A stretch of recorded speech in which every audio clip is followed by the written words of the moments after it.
I'm gonna drive 100 laps around Bahrain in F124 to see how fast I can get. I just got promoted to F6 in PSGL, the fastest F1 league in the world, and I couldn't be more excited. However, there's quite a few big names in there. A lot of previous F5 and F4 drivers, so I'm gonna need all the help I can get. With the first race of the season being held at Bahrain, I only have a few days to prepare. Just how fast I can get within those few days? Keep watching. First, I needed a good banker to compare myself with the top drivers in PSGL. Bahrain is a pretty tricky circuit, with a lot of heavy and difficult braking zones. Turn 1 is probably the worst of them all. You can make or break your lap right here. Turn 4 falls away from you as you get back on the power.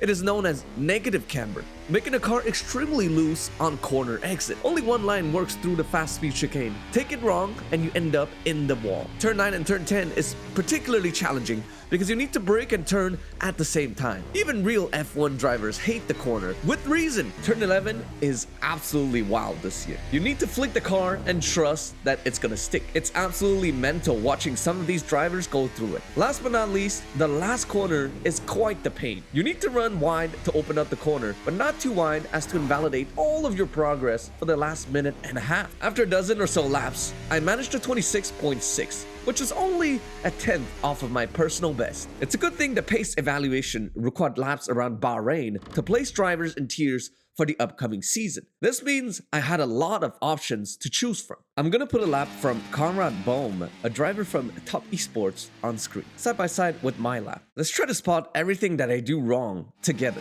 Right away into turn 1, you can see that he's flicking, but he's flicking a lot less than I am. Generally, he uses a lot less steering lock than I do over the entirety of the lap. Same thing for turn 4. Look at how much I'm turning compared to him. This minimal steering actually allows him to carry more speed through the corners and keeps the car a lot more stable than I do.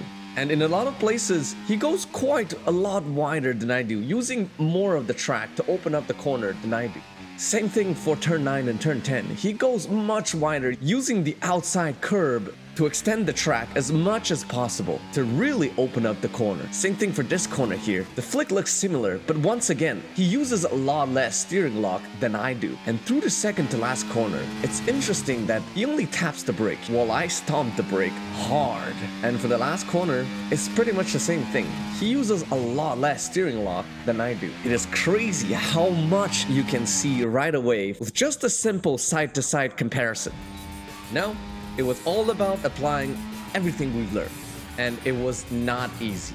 When you push for the limit, you will be met with the limit a lot of times. I must have driven another 20 or 30 laps before I had any type of real progress. I must have reset so many times going through the high-speed chicane. One wrong move, you miss your line by half an inch and you throw the whole lap away. Absolutely brutal.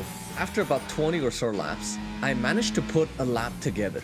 I'm starting to find more and more consistency and finding more time through the middle sector. I've applied a lot of what I've learned from Conrad's lap, using a lot less brake pressure, turning a lot less into the corners, and that gives us 8.45. However, you didn't see all the times I had to reset through that same lap. So yes, if we combine everything we learned so far into a lap, we can achieve that lap time. But doing it without resets is a whole different story. Time to get serious. This is when something clicked in me. I finally understood the double flick and why it is called the double flick. Did you see what happened there? The car just suddenly gained so much rotation, and I couldn't understand why. I braked exactly where I usually brake, but the car just turned in so much, hitting the inside curb even. Something was definitely up, and this could be a game changer. And I need to find out how to do that again and again, lap after lap. And after another 20 laps, I think I've got it down. As you approach the corner, you need to start turning the wheel just enough to initiate a small bit of rotation through the inertia of the car.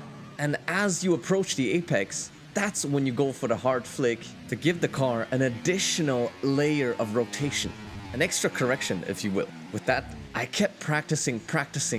All the while I was practicing my double flick, I was also experimenting being braver on the gas and using a lot less brakes in the high-speed corners, just like we saw earlier in the video. And the next thing you know, I managed to break into the point fours, and I couldn't be any happier than that. However, it was still not good enough. I knew I needed to find at least another 10 or 10th and a half if I wanted to be competitive come race day. And I kept this up, doing laps after laps after laps, but I had next to no results. And I'm starting to find Bahrain quite inconsistent. One minute you can hit turn 1 perfectly for 5 or 6 laps straight, but then the next, you can just never get it right. And with the way you have to steer this game, the aggressive input, it's hard to be consistent. It might just be a skill issue, not gonna lie. However, I pushed on, and at this point, I think I must have done another 30 or 40 extra laps. We were at least in the hundreds in terms of how many laps we've done so far. And I had a few strokes of genius here and there, either a 0.5 or a 0.4 even, but nothing is going to prepare you for what I'm about to show you next. On the last day of practice, this was less than 24 hours before the PSGL race. Somehow, the stars aligned and I managed to put together the following lap. Watch this.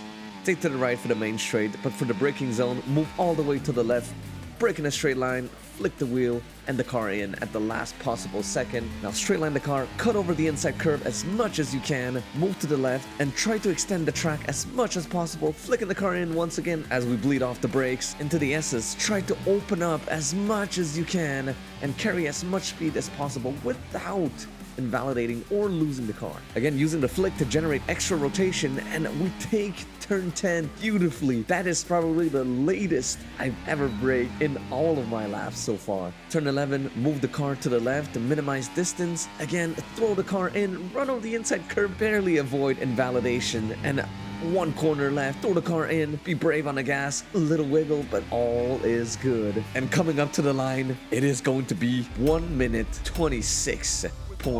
After well over 100 laps, finally, we've managed to defeat Bahrain. I'm pretty happy with the progress I've made. However, the question is, will I be able to deliver the same performance come race day? Make sure you subscribe so you don't miss out on my next video, which is going to be my league racing video around Bahrain in PSGL. This is Formula Kai signing off, and I'll see you very soon. Bye-bye.